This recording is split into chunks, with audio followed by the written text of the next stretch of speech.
Le cancer du sein, c'est une histoire de femme. Génétiquement, c'est bien connu, ça se transmet de mère en fille, de grand-mère en mère, etc. C'est complètement une idée reçue. Par les lois de la génétique, le cancer du sein familial se transmet autant par les hommes que par les femmes. La seule différence, c'est que les hommes font quasiment jamais ou exceptionnellement des cancers du sein. Et donc, l'histoire familiale n'est pas le seul indice d'un caractère génétique.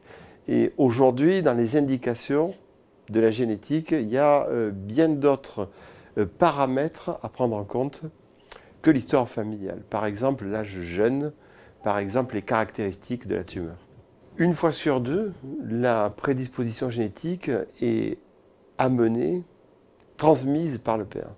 On a aujourd'hui du dépistage à la prévention, mais aussi au traitement, beaucoup à gagner dans cette pathologie, à connaître cette prédisposition génétique. Le dépistage aujourd'hui repose sur des outils très particuliers, comme l'IRM du sein, qui apporte beaucoup de sensibilité, autrement dit, de sécurité dans le dépistage.